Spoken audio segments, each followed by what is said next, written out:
¿Qué tal? Buenas noches. ¿Uso de la fuerza o abuso de la fuerza? De eso y más hablamos hoy, a las 8 en punto.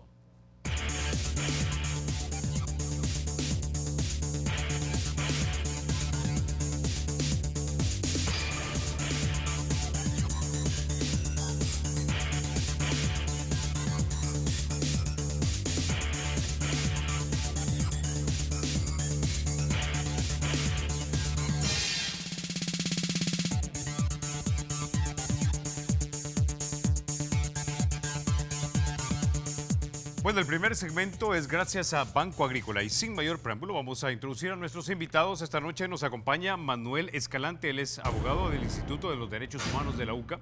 También nos acompaña el señor Arnau Baulenas, coordinador jurídico también del IDUCA. Caballeros, bienvenidos a 8 en punto.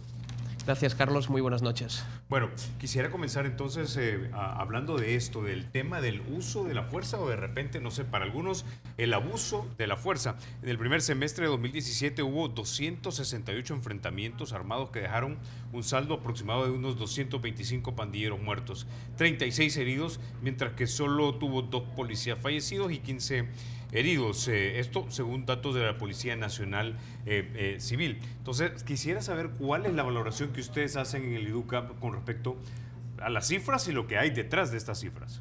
Sí, lo primero que hay que tomar en cuenta es que en los enfrentamientos, cuando se dan dos fuerzas, en este caso armadas, ¿no?, como son las pandillas con la policía, es normal que existan heridos y existan hasta muertes, sobre todo tomando en cuenta que pues, la Policía Nacional Civil ha sido entrenada para disparar.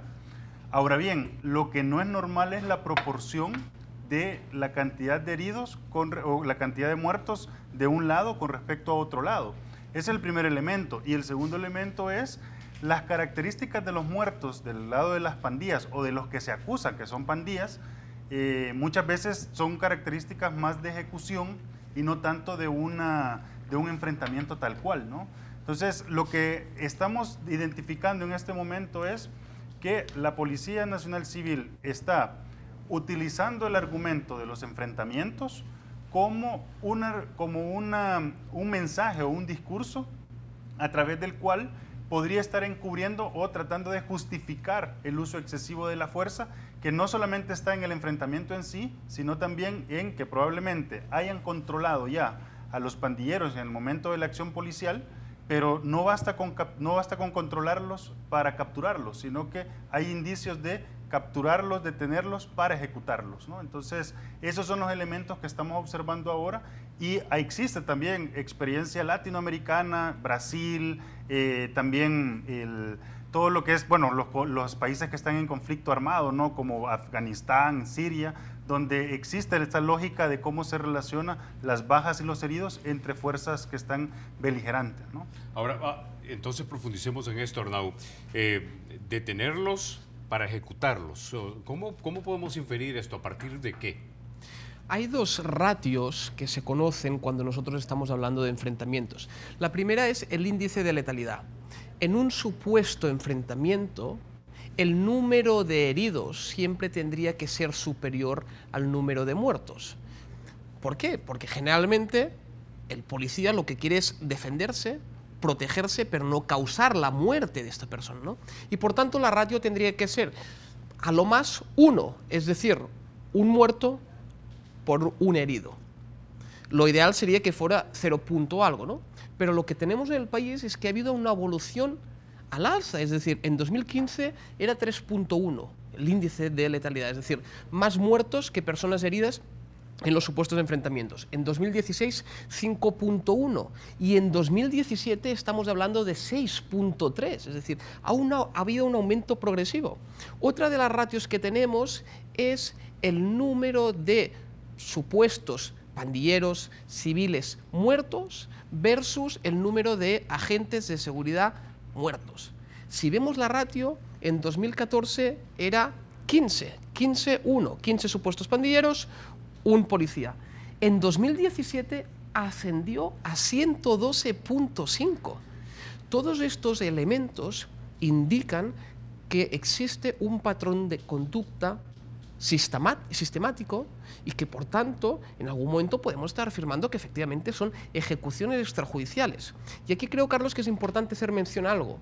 La gente piensa que ejecución extrajudicial es solo cuando yo tengo la persona a pocos centímetros y le disparo en la cabeza, por ejemplo. Esto efectivamente es una forma de ejecución extrajudicial. Pero en derecho internacional de los derechos humanos se concibe el término ejecución extrajudicial como un uso abusivo por parte de la policía del uso de la fuerza. Es decir, si no hay proporción, si no hay necesidad y se ejecuta la fuerza y se causa la muerte, esto también es un caso de ejecución extrajudicial. Ahora, estos ratios son basados en evidencia, digamos, científica, en estudios que se hayan hecho en otros países, es decir, porque alguien podría decirte, mire, lo que pasa es que los pandilleros aquí en este país son sumamente violentos y agresivos y de repente por eso es el índice de letalidad el que existe. Estos índices, en primer lugar, se han obtenido gracias a la información que se ha entregado por parte de la Policía Nacional Civil y Fiscalía. Por tanto, es importante, no es datos que nosotros tengamos como organización, datos facilitados. Y en segundo lugar, en muchos países de Latinoamérica, Carlos, el problema de la criminalidad existe y ha existido. Y decir, no, es que aquí en El Salvador las pandillas causan más daño que en otros sitios. Miren, esto es un argumento desde nuestro punto de vista para intentar pues, esconder la realidad, ¿verdad? Porque la criminalidad en Brasil, la criminalidad en Colombia o la criminalidad en otros países puede ser igual o de mayor gravedad de la que podemos estar viviendo aquí en el país. Ahora, Manuel, ¿qué nos dice esto entonces de nuestra policía? Realmente se suponía que esta institución creada en los acuerdos de paz iba a ser una policía, digamos, que fuera fuerte, pero a la vez, digamos, sabia, justa. Pero ustedes básicamente están describiendo, no sé si es un lento pero progresivo, digamos, vuelta atrás a lo que teníamos antes, a los antiguos cuerpos de seguridad, o no. O quizás, que es una hipótesis que nosotros manejamos también, es que realmente el asunto es que nunca avanzamos, sino el problema estuvo oculto. Y lo que está ocurriendo es que ahora, ante las situaciones de crisis de seguridad, vuelve a resurgir, ¿no? Yo quizás, antes de entrar en ese análisis, a partir de lo que decía Arnau, solo retomar un elemento, y es que en la lógica de nuestra Policía Nacional Civil, que su eslogan es proteger y servir, ¿no? Es evidente que es necesario que la policía sepa utilizar la fuerza, o sea, utilice fuerza, pero sepa utilizarla, pero al mismo tiempo también contribuya a investigar los hechos delictivos para juzgarlos dentro de la lógica de Estado de Derecho. En este momento lo que podemos estar viendo es también que nuestro sistema judicial, si seguimos la lógica de que efectivamente son acciones legítimas y la cantidad de muertos es porque nuestros policías tienen mejor puntería que los pandilleros, lo que estamos mostrando es que tenemos agentes de seguridad con mejor puntería para hacer uso de la fuerza y no estamos desarrollando el elemento de la investigación. O sea, porque incluso eso lo vemos hasta en las medidas extraordinarias y cómo se distribuye a nivel de porcentajes los fondos, ¿no? La gran mayoría va para fondos de la policía, dinero, complementos salariales, pero no se está invirtiendo en investigación. Y ahora, con lo que tú mencionabas en relación a los 25 años, nosotros, por ejemplo, que participamos en la audiencia temática de la Comisión Interamericana sobre los 25 años del informe de la Comisión de la Verdad, traíamos a cuenta en esta evaluación un elemento importante, y es que realmente dentro de la Policía Nacional Civil, si bien es cierto, solo hubo un periodo en donde se trató de militarizar, poniendo a un militar al frente, ¿no? Y no solo en la policía, sino también en el ministerio, cuando estaba el general Munguía Payés. Lo cierto es que al interior de la policía, esas tres primeras generaciones, las primeras tandas, venían, el 66% venían de las partes beligerantes. O sea, es decir, y han estado dirigiendo la Policía Nacional Civil muchos policías que venían, o ya sea de la guerrilla o venían de la Policía Nacional. O sea, que eran cuerpos de seguridad o ejército guerrillero que tenía una mentalidad militar. O sea, es decir, lo que traemos nosotros a cuenta en esa comisión, en esa audiencia fue que la policía nunca ha estado ajena a la mentalidad militar. Si bien es cierto, nunca, solo hubo un intento de poner a un militar de carrera al interior de la policía, también es cierto que en la actualidad el director de la policía y el ministro de Seguridad fueron parte de la guerrilla, ¿no? Ellos mismos lo aceptan y está eso documentado. Entonces, al frente de la policía siempre han habido personas con mentalidad militar, en donde la lógica es a aquel que es diferente, hay que erradicarlo.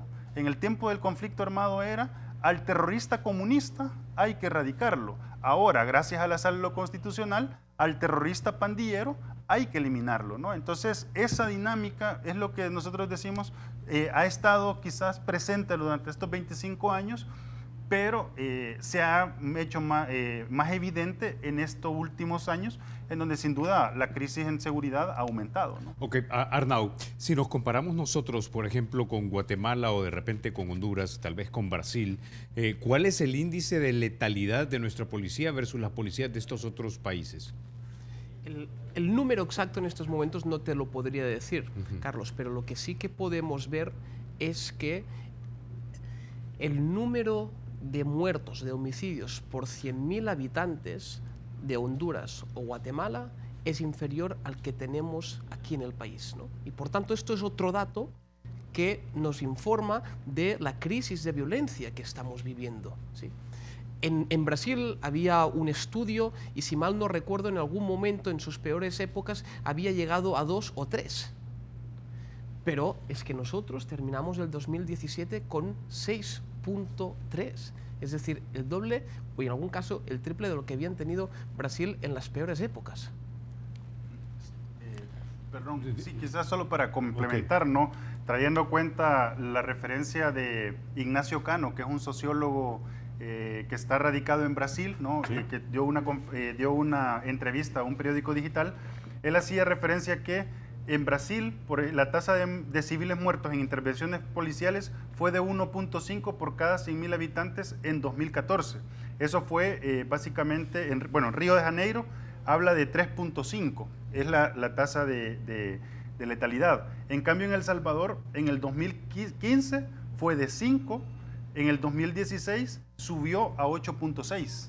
Es decir, en países o en regiones donde también hay situaciones de violencia elevada, como Río de Janeiro, allá solo llegan al 3.5 en una ciudad, mientras que en El Salvador en el 2016 llegamos a 8.6, más del doble comparativamente a una ciudad de Brasil. Entonces, estos son fenómenos que hay que analizarlos, ¿no? Y por cierto, esto también fue algo que uno de los miembros de la Comisión Interamericana de Derechos Humanos le llamó la atención cuando en una audiencia se habló sobre estos temas, ¿no? Ahora, en Estados Unidos está dando este problema, obviamente con menor probablemente cantidad de lo que se está dando aquí en este país, pero ya tanques de pensamiento libertarios como el Instituto Cato han sacado o han publicado artículos que hablan de lo que ellos denominan en inglés como Qualified Immunity o inmunidad cualificada, básicamente diciendo que los policías en muchas ciudades de los Estados Unidos son trigger happy o muy rápidos para jalar el gatillo y asesinar especialmente a personas de la comunidad afroamericana. La pregunta es si nosotros en este país estamos, padeciendo este mismo fenómeno de la inmunidad cualificada para nuestros agentes de la policía, lo que les está dando impunidad para de repente, en el ejercicio de mi deber me defendí, supuestamente, o asesiné a alguien en el ejercicio de mi deber, o de repente no lo hizo. Pero estoy protegido porque tengo algo de eso que han llamado allá inmunidad cualificada. Lamentablemente, probablemente la inmunidad cualificada que tenemos o que hay en Estados Unidos es mucho menor a la que tenemos aquí. Se han dado desde 2014 hasta 2017, hasta junio de 2017, 1.607 enfrentamientos, que ha supuesto un total de 1.325 personas entre civiles, como le llama la policía, ¿verdad?, y pandilleros, porque ellos siempre hacen esta distinción. Pero 1.325 personas. No ha habido, Carlos, un solo policía condenado. ¿Cuál es el mensaje que estamos dando? No me puedo creer que en ninguno de estas 1.325 muertes haya habido un abuso de fuerza y por tanto una ejecución extrajudicial. Y el mensaje es claro, es caminen, no tengan miedo a disparar, yo les voy a proteger. En primer lugar, los mensajes que da tanto el director de la Policía Nacional Civil como el ministro de Justicia, donde diciendo una absoluta protección a aquellos elementos. Y por tanto lo que están haciendo es malentender la protección del cuerpo de la policía, porque efectivamente se tiene que proteger el cuerpo. Es verdad que hay muchos elementos, ¿no?, que trabajan bien y que hacen su trabajo debidamente, pero lo que no puede ser es que aquellos que no actúan amparados a ley se les esté protegiendo. Segundo elemento, desde 2013 se han empezado a hacer un conjunto de reformas legales en el Código Procesal Penal con este objetivo que tú comentabas. Legítima defensa, sobreseimiento definitivo. Incluso se da muchas veces sobreseimiento en la primera audiencia, la audiencia inicial, donde ni tan siquiera hay elementos de prueba. Y la Fiscalía se está prestando este juego. Y los jueces de paz o de instrucción se están prestando también este juego. Sin entrevistas a familiares de víctimas, a veces sin entrevistas o sin pruebas científicas para determinar dónde estaba el disparo, dan una legítima defensa y por tanto una causal de sobreseimiento definitivo. Es decir, la barra legal, digamos, para probar la legítima defensa es sumamente baja. Solamente el testimonio del policía decir yo me defendí porque se venía encima de mí, por eso él murió. Así es, junto con un informe del oficial de turno, esto es suficiente. Y la pregunta es, cuando uno estudia Derecho, yo me acuerdo de mis primeras clases en la Facultad de Derecho, me decían, mire, Arnau, sí, efectivamente, la legítima defensa es una causal de antijuricidad. Para poder condenar a una persona se necesitan 3 elementos: tipicidad del delito, antijuricidad y culpabilidad. Y efectivamente, si hay legítima defensa, no hay antijuricidad y por tanto no se dan los 3 requisitos y no se puede condenar a una persona. Pero esto se tiene que ventilar en una eventual vista pública, donde el juez que va a mediar la prueba puede decir, bueno, sí, efectivamente, aquí tenemos la versión de las víctimas, aquí tenemos la versión de los policías, aquí tenemos la prueba científica. Y con todo ello, yo veo que efectivamente es un ataque real, inminente, y por tanto el uso de la fuerza es necesario y proporcional. Pero es que no lo estamos haciendo. Incluso el legislador, la Asamblea Legislativa, a propuesta del Ministerio de Justicia, está protegiendo a los policías. Nos encontramos casos donde supuestamente son ejecuciones extrajudiciales, que la víctima está a cara descubierta y sentada ahí a la par de los abogados que la representamos, y los policías tienen derecho a venir con el gorro navarón, sin saber la identidad del policía. Es decir, hemos convertido a la víctima en victimario y al victimario en víctima porque le damos un conjunto de prerrogativas que ni la ley le da a las víctimas en cualquier caso, ¿no? Y por tanto esto yo creo que son mensajes que estamos lanzando a aquellos agentes que no están actuando debidamente.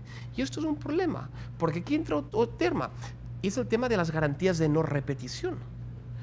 Comentabas, ¿qué ha pasado con la policía, ¿no?, desde los acuerdos de paz? Nunca ha habido un proceso, como comentaba Manuel, ¿verdad?, un proceso de depuración propiamente.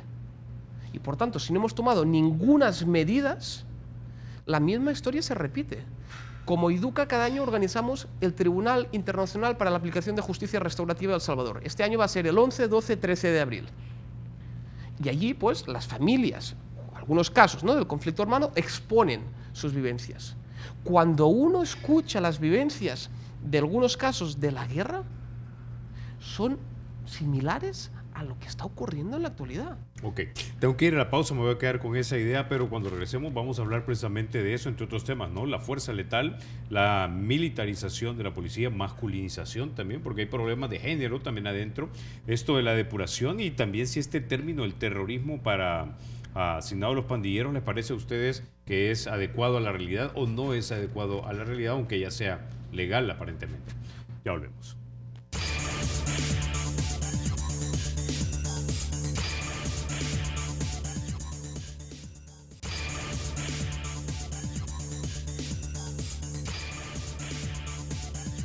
Gracias por continuar con 8 en punto. El siguiente segmento es gracias también a el Banco Promérica. En 20 minutos o en menos te atienden. Bueno, vamos a continuar con esto. Entonces, Manuel, hablemos un poco de esta idea que arrojaste hace unos minutos y es la militarización, y metámosle también un poco lo de la masculinización, porque hay un problema también de género dentro de la policía, pero vayamos por partes. ¿Tenemos una policía militarizada? Profundicemos un poco más en eso. Tenemos una seguridad pública militarizada en distintos niveles, ¿no? Yo mencionaba a nivel directivo, históricamente, desde los acuerdos de paz a la fecha, quizás no solo a nivel de dirección general, sino a nivel de mandos medios, han estado presentes personas que estuvieron involucradas en los cuerpos de seguridad durante el conflicto armado o estuvieron vinculadas en la guerrilla, que la guerrilla al final de cuentas fue un ejército también, ¿no? Incluso la sentencia de inconstitucionalidad de la amnistía le habla que es un aparato organizado de poder. Entonces, ha habido militarización ahí. También ha habido militarización en la presencia de los militares, valga la redundancia, dentro del terreno o en la calle, ¿no? O sea, por ejemplo, hemos registrado que los militares en estas labores de apoyo extraordinario a la seguridad pública estuvieron presentes desde julio de 1993. Es decir, los militares estuvieron dentro del cuartel sin hacer acciones de seguridad pública solamente en 1992. Julio de 1993 salen a patrullar en las zonas de los cafetales, ¿no? Lo que ha ocurrido en los últimos años no es la presencia de los militares en la seguridad pública. Lo que ha ocurrido es que los militares se han mantenido y ahora están en la ciudad. O sea, es decir, ahora están presentes en la ciudad, incluso hasta con los pertrechos de guerra, como por ejemplo las tanquetas. Fue muy simbólico, por ejemplo, que en el mismo lugar donde se celebró la beatificación de Monseñor Romero, Salvador del Mundo, ese es un lugar permanente en donde tienen tanquetas, ¿no? Entonces, esos aspectos simbólicos, que al final una tanqueta, ¿qué va a hacer en el tráfico de San Salvador? O sea, es decir, ni tiene velocidad, ni va a tener espacio como para poder perseguir a un delincuente, ¿no? Entonces, como repito, no es que ha sido nuevo, sino que ha estado presente, ¿no? Y luego tú mencionabas otro componente interesante que es lo de la masculinización. Y yo aquí traería a cuenta un elemento que también el año pasado, antepasado, 2016, surgió. Y es que en enero de 2016, la Sala de lo Constitucional emitió un habeas corpus en el cual reconoció que un grupo de soldados en la zona de Armenia habían participado en la desaparición forzada de un grupo de jóvenes, de 3 jóvenes en Armenia. Se declaró, es decir, ahí se demostró que una patrulla de militares habían realizado esa acción de desaparición forzada, ¿no? La primera condena después de los acuerdos de paz que se da en ese sentido contra el ejército. ¿Qué fue lo interesante? Que dentro de esa patrulla, si no mal recuerdo, habían 2 mujeres. O sea, entonces es interesante porque uno dice, bueno, el papel de la mujer dentro de los cuerpos de seguridad es importante. Sí lo es, pero no basta con solo la presencia, sino que también la lógica femenina debe de estar presente en estos cuerpos de seguridad. O sea, no solo es tener las mujeres presentes ahí, sino también que la mentalidad de nuestra seguridad pública cambie, ¿no? Y creo que tanto en la policía como en Fuerza Armada, esos cambios no se están viendo. Ahora, hemos hablado entonces brevemente de la parte de la mentalidad, que yo creo que es lo que tenemos que abordar contigo, Arnau, porque si bien es cierto, la militarización no solamente es el uso o el despliegue de equipo militar o de actitudes militares, quizás lo más importante es la cultura militar, que tiene que ver con ese conjunto de ideas, valores, creencias y prácticas que te da la disciplina militar y cómo te hace eso actuar entonces como oficial de policía en el contexto de un país violento, donde ya una sala de lo constitucional ha dicho de que este tipo de delincuente es terrorista. En efecto, aquí creo que hay 2 puntos, ¿no? Carlos, lo que tú dices, ¿para qué son entrenados los militares? ¿Y cuál es la misión? Un término es seguridad pública, otro término es seguridad nacional. Los militares, en principio, tienen que ocuparse de seguridad nacional. Policía, seguridad pública, ¿no? Y por tanto el entrenamiento, la capacitación es distinta. Eso es un primer punto. Segundo punto es el que comentas del terrorismo, ¿no? O de declarar como organizaciones terroristas a las agrupaciones maras pandillas. Creo que lo que es preocupante no es solo la sentencia, sino es el uso indiscriminado que se está haciendo de esta sentencia por parte de la Fiscalía y por parte de los juzgados. Porque si nosotros vemos el número de condenas por organizaciones terroristas, es un número bajo. Los casos donde la Fiscalía ha conseguido que se condenaran a toda la estructura que había iniciado un proceso contra ella por organizaciones terroristas, salía una encuesta hace un tiempo, solo es un caso de 10. Es muy poco. El problema es lo que se habilita para ello, porque la Fiscalía hace un uso indiscriminado, un uso abusivo del concepto organización terrorista. ¿Y qué le habilita? Le habilita a que las personas no tengan medidas alternativas. Le habilita a aplicar una ley especial ante juzgados especializados. Le habilita para crear grandes casos. Y todo esto lo que hace es que tengamos en detención durante mucho tiempo una cantidad enorme de personas que la gran mayoría de ellas van a ser declaradas inocentes en un proceso judicial por el delito de organizaciones terroristas, ¿no? Además, la propia sentencia dice, miren, no es suficiente que un testigo criteriado o un testigo con régimen de protección diga que usted forma parte de esta estructura, sino que deben verificar con prueba científica, con otra prueba para corroborar si efectivamente el testigo está en lo cierto o el testigo tiene algún otro interés y por eso está involucrando a estas personas. Y esto no se está haciendo tampoco por parte de la Fiscalía. La gran mayoría de las veces nos quedamos con el testimonio de esta persona, que puede tener un conflicto de intereses claros. Ah, no, si me involucras a tantas personas, luego yo te voy a dar el beneficio. Es una paradoja, Carlos, ahora que se ha dado, por ejemplo, el tema de la tregua, ¿no? Que se ha anulado el caso de la tregua. La Fiscalía está criminalizando unas personas que intentaron un proceso de pacificación. Podemos entrar a valorar si se hizo bien, si se hizo mal, tal. Pero se está criminalizando un diálogo que hubo. Y muchas veces por personas que no tenían ningún mando. Es decir, dentro de una organización está en la parte más baja. Pero si a diario la Fiscalía está negociando con delincuentes, si a diario la Fiscalía, con quien está intercediendo son con altos criminales, cabecillas de las estructuras, ayúdame con esta investigación, me puedes decir si efectivamente esta persona forma parte de la estructura o no. Y esto lo hacen. ¿Dónde está el problema, no? Yo creo que, repito, la idea, el problema de la sentencia declarando a organizaciones terroristas las pandillas es el uso abusivo que se hace por parte de la Fiscalía y la permisividad que existe por parte del órgano judicial. Ahora, hablemos...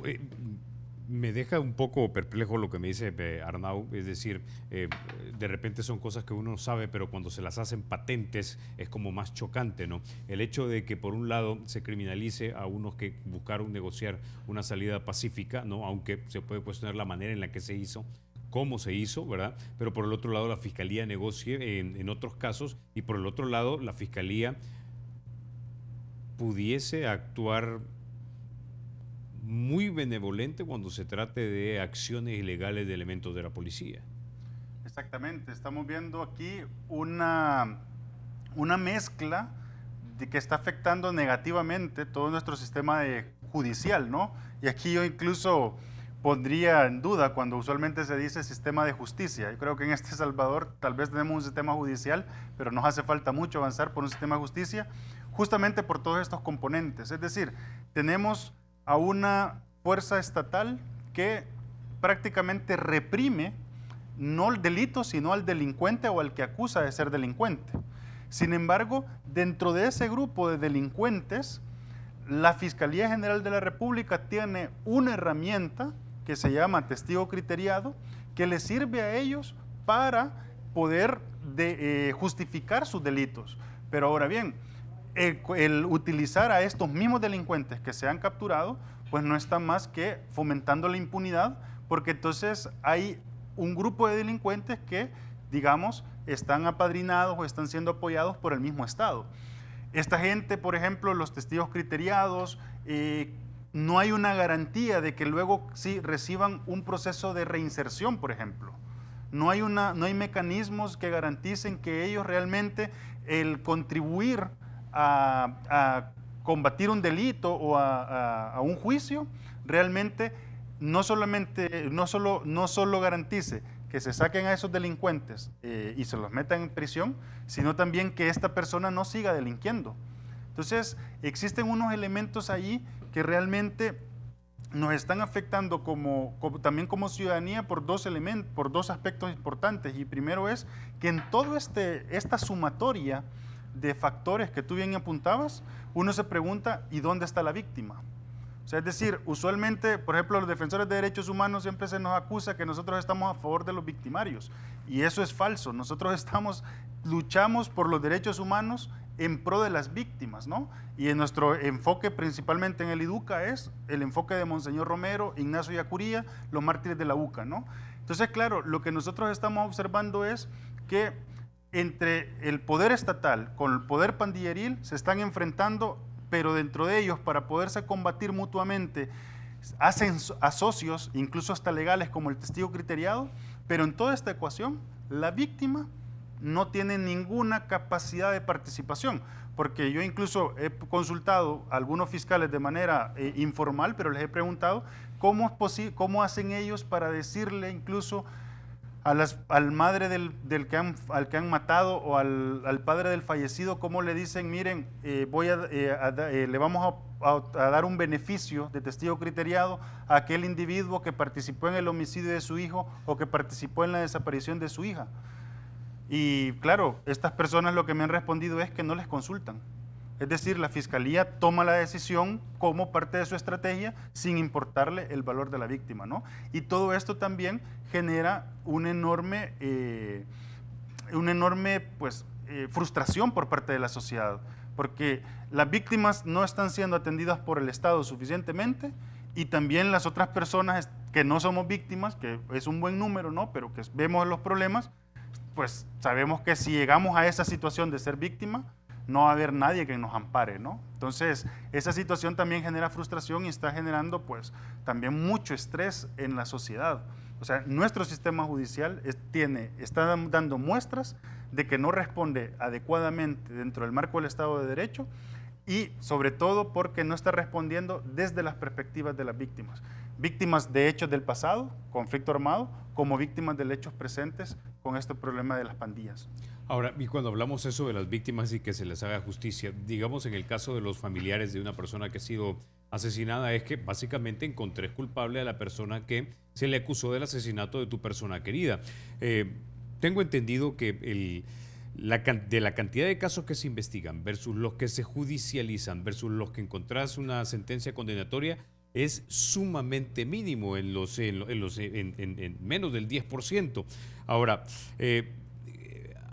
y esto quiero ligarlo con la idea que ustedes nos estaban dando anteriormente, que es básicamente que la Fiscalía a veces sea, digamos, benevolente con algunos criminales, pero ¿no obedecerá esto en parte a que la Fiscalía tiene el big picture en mente y es combatir la criminalidad y en ocasiones hay que pasar desafortunadamente por encima de la víctima con tal de conseguir esas condenas porque la presión social está en eso, ok, si ustedes dicen que están luchando contra la criminalidad, o sea, no solamente me arresten a la gente y después la dejan ir, sino que queremos condenas. Y justamente condenas es lo que no tenemos. Porque al parecer la política de comunicación que está siguiendo el actual fiscal general, es decir, hoy hemos girado 200 órdenes de captura, ayer capturamos a talos que son los peores delincuentes de la estructura criminal. ¿Y a mí qué me importa si al cabo de 2 años estas personas habrán salido libres porque usted no ha tenido la capacidad de individualizar la conducta y por tanto un juez no le podrá condenar? Y peor aún, porque en todas esas estructuras se llevan jóvenes que todavía no están o no forman parte de las estructuras criminales, pero los tratan ya como criminales. y los meten en estos centros penales donde están las medidas extraordinarias, junto con criminales. Y ahí el que no era, el propio sistema lo está pervirtiendo y lo condena a ser criminal. Y por tanto, saldrás en libertad, porque no te podrán condenar, pero además tendrás un nuevo miembro en la estructura. Y por tanto, esto es un problema. No me preocupa a mí si usted me gira una orden de captura o usted presenta un requerimiento fiscal e inicia el proceso. A mí me preocupa que durante todo el proceso usted tenga todas las pruebas y las garantías para que se condene. De nada sirve ir criticando a los jueces, diciendo, ah, no, es que los jueces se prestan al juego, ah, no, que los jueces... Miren, Carlos, los casos que nosotros hemos analizado de grandes estructuras están, la gran mayoría, muy mal trabajados desde un punto de vista fiscal. Y quien los pierde no son los jueces, los propios fiscales pierden sus propios casos. Porque al parecer es más importante, como te decía, girar 200 órdenes de captura y publicar esto, que asegurar que estas personas van a ser condenadas. Prefiero que día a día agarren a 25 que efectivamente forman parte de la estructura, que no que agarren a una comunidad entera y que luego todos salgan libres porque el fiscal no ha tenido las pruebas suficientes. Vamos a dejarlo ahí en este momento, vamos a la pausa. Cuando regresemos vamos a tener que hablar no solamente de la policía y la parte interna y si realmente tienen los mecanismos para autodepurarse, sino que también vamos a tener que hablar ahora de la fiscalía en vista que ya introdujeron el tema. Ya volvemos.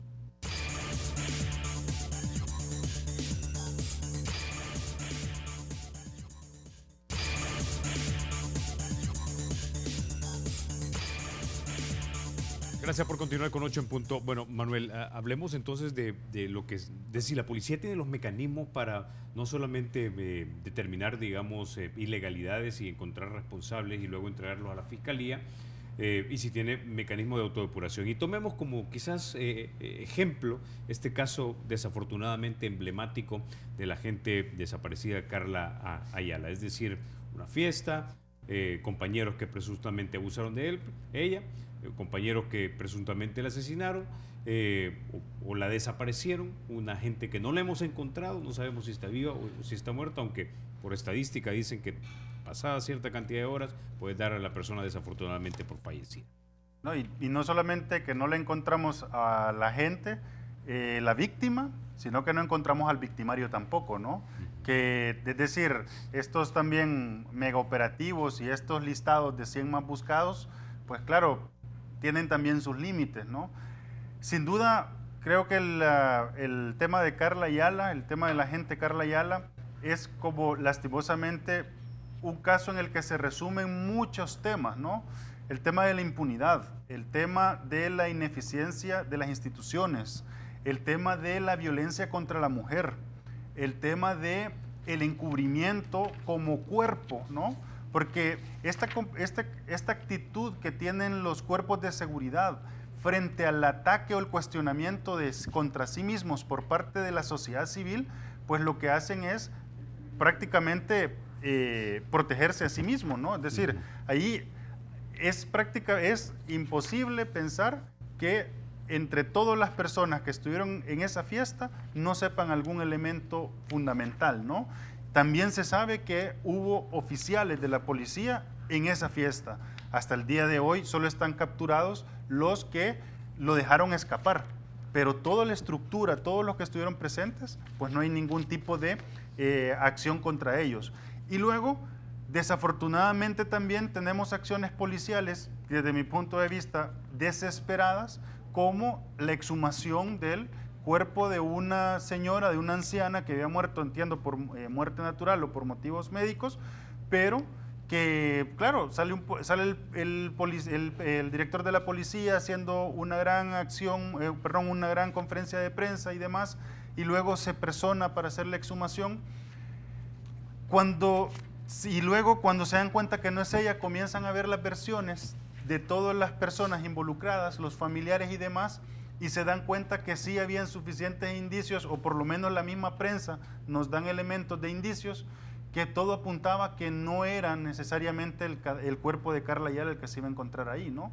Entonces, nuevamente, ¿dónde está la efectividad de las investigaciones? ¿dónde está la actitud realmente de protección, del servir y proteger, incluso hasta sus mismos miembros, ¿no? Porque ahí está también, habrá que decirlo, que durante todo este tiempo las familiares, los hijos de Carla, no están recibiendo la ayuda que deberían de estar recibiendo de la policía, ¿no? Y yo quizás sí le diría también la palabra a Arnau como querellante del caso, ¿no? Particularmente, que creo que tienen también muchos elementos en cuanto, creo yo, a la relación de la familia como víctima. Ahora, Arnau, yo he escuchado, conversando con algunos amigos que son penalistas, básicamente hipótesis que caen dentro de dos grandes categorías. Una, que esta gente fue víctima básicamente de la cultura masculinizada, patriarcal y machista que existe dentro de la policía, es decir, luego de una fiesta se emborrachan y pierden los estribos y las cosas se salen de las manos y pasa lo que pasa. Y lo otro es que de alguna manera esta gente tenía conocimiento, esta es la otra gran categoría, ¿verdad?, de hipótesis que he escuchado, que tenía conocimiento de irregularidades y que simplemente se dio la ocasión para poder desaparecerla. Yo creo que no podemos descartar ninguna de las dos hipótesis, pero creo que tampoco son contradictorias. Es decir, de las dos hipótesis podemos trabajar una sola, ¿verdad? Efectivamente, en la fiesta hubo alcohol, que tendremos que ver quién autorizó esto, que tendremos que ver quién es el responsable, porque probablemente penalmente no puede haber responsabilidad, pero sí a nivel administrativo y por tanto la Inspectoría General de Seguridad Pública debería actuar. Tendremos que ver por qué se autorizó a dos agentes que fueran a dejar a Carla Ayala. Tendremos que ver por qué un tercer agente se le permite que se suba al carro patrulla junto con la agente Carla Ayala, ¿no? Y estos son efectivamente elementos que esperemos que puedan poder tener un resultado. Y en cuanto al punto de el machismo, en cuanto al punto, ¿no?, de cómo se ve a la mujer dentro de la policía. Dentro de la policía. Fíjate algo, la semana pasada, resolución judicial. Como querella nosotros pedimos que el director de la Policía Nacional Civil tenía que estar presente en el proceso judicial, porque la corporación es responsable civil subsidiario especial de lo que ocurrió. Porque quien ha cometido todo esto son miembros de la institución, en el marco de un evento de la institución. Muy bien. Pedimos se llama emplazamiento forzoso, ¿verdad? Que los abogados del señor Coto, sí, representando la corporación, se personan en la causa. El juez dice, efectivamente, esto se debe dar, y los emplaza. Y la primera cosa que hacen los abogados en representación del señor director de la Policía Nacional Civil es pedir que se rechace la querella, que Educa salga del caso. Y en segundo lugar, y ahí también va el tema del machismo y el trato denigrante a la mujer, en el escrito judicial que presentaron los representantes del señor Coto, dicen que la mamá de Carla Ayala no la podemos considerar una víctima. Y que como no la podemos considerar una víctima, el IDUCA no tiene que estar en el caso y por tanto que rechacen o la querella o que hay una falta de legitimación. Esto es sumamente grave, irresponsable, es casi, Carlos, un insulto a la inteligencia. Que los abogados que representan la corporación, que representan el señor director general de la Policía Nacional Civil, en un caso de desaparición forzada por miembros de la corporación, afirmen que la mamá de la víctima no es víctima. Y ahí también hay el tema de género, ahí también hay el tema de ver de forma despectiva a la mujer. Y esto es sumamente grave, si no podríamos decir que es una sinvergüenzada, ¿verdad? Que en un escrito judicial exista estas afirmaciones. Que en lugar de decir, nosotros estamos en este proceso para ayudar a esclarecer la verdad de los hechos. Qué bueno que haya una figura de querellante, vamos a trabajar conjunto a ellos. Vienen a establecer lo contrario. Pero ya no solo es el caso de Carla Ayala, es el caso de la gente también que falleció ejecutada dentro de la delegación de mexicanos. Es el caso continuo de tratos denigrantes hacia la mujer. Es el trato de expresiones violentas, de ver a las compañeras de la corporación como menos.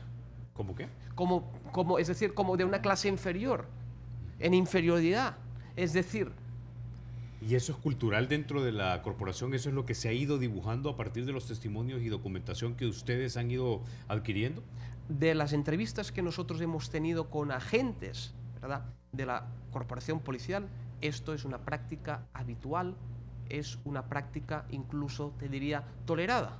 Y si hablas con el director o con alguien de la PNC, dirán, no, si ya tenemos un protocolo, si en 2015 aplicamos el protocolo, la ley. Mire, Carlos, un papel puede ¿Qué hacer hay de la poco. división de asuntos internos en la policía? ¿No es lo suficientemente efectiva entonces? Aquí hay un matiz, porque al parecer van cambiando las versiones. Te voy a decir por qué. El ministro de Justicia, junto con organizaciones de la sociedad civil, manifiesta que la Unidad de Asuntos Internos de la Policía Nacional Civil sirve única y exclusivamente para investigar a aquellos agentes que han cometido delitos o presuntamente han cometido delitos, y por tanto es como un brazo ejecutor de la Fiscalía General de la República. Luego tenemos la Unidad de Control, que la Unidad de Control sirve para investigar supuestamente infracciones administrativas y por tanto como un brazo ejecutor de la Inspectoría General de Seguridad Pública. Esto es lo que se nos había explicado. Y lo que se nos había explicado también es que si un agente estaba siendo investigado por un delito, la Inspectoría no podía actuar. Ahora, la pregunta es, ahora que explicaste, digamos, las funciones y de quién dependen o con quién trabajan, ¿funcionan o no funcionan? ¿Sí o no? No, no hay un funcionamiento. Okay. Porque empiezan a decir que esto es competencia de la Unidad de Asuntos Internos, no, que es competencia de la Unidad de Control, no, que si la Fiscalía no ha girado esto yo no puedo hacer. Conclusión, pasividad / impunidad. Ok. Vamos a la pausa. Cuando regresemos hablamos ahora sí de la Fiscalía, porque la policía, si bien es cierto, ayuda a la Fiscalía a investigar, pero pues es la Fiscalía la que lleva el mando de la investigación. Ya volvemos.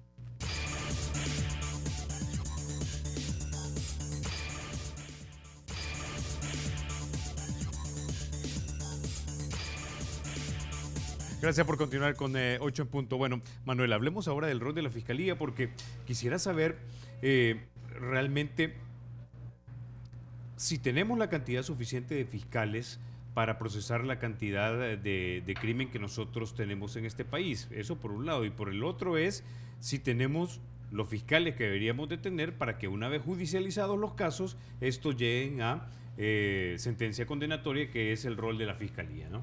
Sí, yo creo que aquí hay que hacer una valoración también estructural, ¿no? Es decir, no solamente la actitud de la Fiscalía, sino poner a la Fiscalía en el conjunto del sistema judicial. Por ejemplo, ¿no? O sea, tenemos una actitud también de la sociedad de criminalizar todo. Creo que el año pasado estuvimos sobre las 30.000 acusaciones, ¿no? Órdenes de captura o demás giradas por la Fiscalía. Ahora bien, la Fiscalía es un papel interesante, es decir, si lo vemos ya estructuralmente, es interesante ver cómo, con qué herramientas cuenta para poder investigar los casos.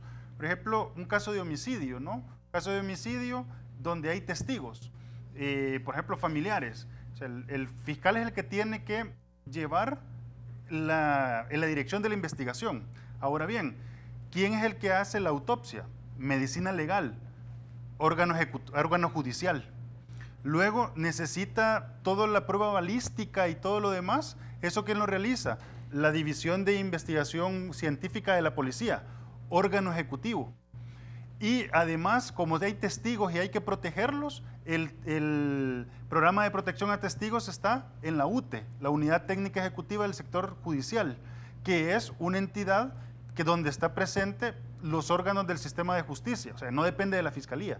O sea que al final los fiscales tienen que dirigir el proceso de investigación para judicializarlo, pero necesita del órgano judicial, del órgano ejecutivo y de una institución autónoma. O sea que realmente la Fiscalía debe de no solamente dirigir la investigación, sino de coordinar una serie de instituciones que si no hay una excelente coordinación o una de ellas se atrasa, los casos se pueden venir abajo, ¿no?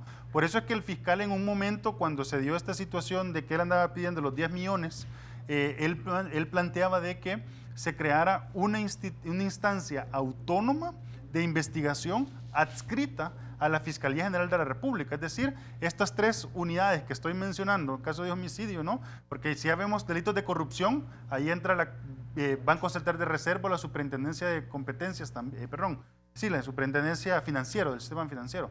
Es decir, el fiscal tiene que andar apoyándose de un montón de instituciones. O sea, al final el fiscal solo es un grupo de abogados que le dan una lógica jurídica a la presentación del caso, pero la prueba depende de un resto de instituciones que deben de coordinarse, ¿no?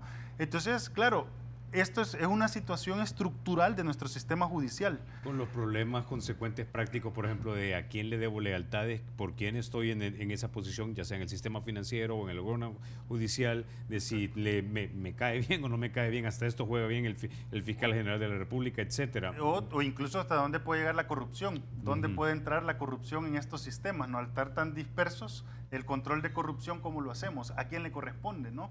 Entonces, estos son mecanismos o situaciones que es necesario atender en nuestro país. Ahora bien, solo para terminar la idea, en un estado democrático, tal vez que la unidad de investigación dependa de una sola institución, quizás en un estado democrático pueden haber suficientes controles para que esta institución no abuse de su poder. Pero en un estado que no es democrático como es el nuestro, que una sola institución tenga el control de todo ese aparato de investigación, puede también ser utilizado, o sea, puede ser mal utilizado. Okay. Digo, el Centro de Escuchas Telefónicas con el fiscal Luis Martínez es el ejemplo ya paradigmático, es decir, no es un peligro, es algo que ya ocurrió en El Salvador. Ok, ahora, entonces, ya vimos que por cómo está armado el sistema, muchos casos se pueden caer entonces por falta de colaboración y falta de coordinación. Ok, dejemos eso aparte, hablemos propiamente de la Fiscalía. Tenemos la cantidad suficiente, asumiendo de que hubiese, digamos, una buena coordinación y colaboración, tenemos la cantidad suficiente de fiscales para procesar la cantidad de denuncias y de criminalidad que hay aquí. Y 2, los fiscales que están son los mejores abogados penalistas que podríamos tener ahí para que los casos no se caigan por falta de competencia. Lamentablemente, por la crisis de violencia que estamos viviendo, yo creo que no tenemos el número suficiente de fiscales. Y esto es una realidad, lo tenemos que aceptar. Podemos preguntar a muchos fiscales y los casos que llevan son inhumanos. Y esto también es parte de la responsabilidad que tenemos nosotros como ciudadanos, que es ante cualquier controversia, ¡pum!, denuncia a la Fiscalía. No intentamos una vía conciliatoria, no intentamos buscar una vía civil, ¿no? Somos guerreros, ¿no? Y por tanto, Fiscalía. Y claro, y esto genera una gran cantidad de casos. Punto 1. Punto 2. Los fiscales reciben formación, pero es muy difícil poder trabajar técnicamente y con todos los matices por el número de casos que tienen. ¿Son aproximadamente cuántos expedientes por fiscal? Es que esto depende mucho, Carlos, depende de si estás en ciudad, estás en un pueblo, depende de la unidad. El otro día, por ejemplo, la Unión, una fiscal me decía que tenía aproximadamente 250 casos. Eso es lo que he escuchado. Hablando con otros fiscales, incluso me han dicho que tenían hasta 700, ¿no? En función de la unidad y de la ciudad, ¿no? Y esto, claro, es un problema. Y otro problema que también vemos, y por el cual muchos casos no siguen su curso debidamente, es que yo puedo ser fiscal del caso 1, tú puedes ser fiscal del caso 2, pero el día que tienes la audiencia tuya, o estás resfriado, o estás cubriendo, o tienes una capacitación, ¿y qué hacen? Bueno, pues Arnau, ¿puedes ir a cubrir el fiscal del caso 2 en este caso? Sí, pero es que yo no conozco el caso. No te preocupes, aquí tienes el expediente, vete. Claro, imagínate, un defensor bien preparado, sobre todo si es un defensor particular, porque la PGR, esto es otro tema que podríamos hablar aparte del número de casos y cómo trabajan. Te hace añicos, básicamente. Ahora, brevemente, ¿los fiscales que tenemos tienen las competencias suficientes? Porque hace unos minutos mencionaste que de repente los casos no necesariamente los perdían los jueces, sino los fiscales. Desde un punto de vista de derechos humanos, la respuesta sería no. No se está litigando en el país con un enfoque de derechos humanos. Y esto es sumamente grave, más desde nuestra perspectiva como Instituto de Derechos Humanos. ¿Tienen capacidades? Pues como en todas partes hay fiscales buenos y hay fiscales no tan buenos. El problema es que yo creo que no se está asegurando que el trabajo sea de calidad. Todos los objetivos, o la gran mayoría de los objetivos fiscales, es por un tema cuantitativo, números. ¿Cuántos escritos judiciales has presentado? ¿Cuántos casos has ganado?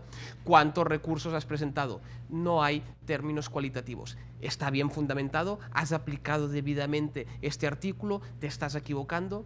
Y por tanto esto es otro problema que tenemos. Si solo buscamos la cantidad, o sería mejor buscar la calidad. Ok. Con ese ya nos vamos a quedar. Arnau, Manuel, muchísimas gracias por haber estado esta noche aquí en 8 Puntos. Bueno, buenas noches. Bueno, ustedes amigos se quedan con la programación de Canal 33. Soy Carlos Toledo, gracias por vernos. Recuerden, la República es de todos. Hay que cuidar.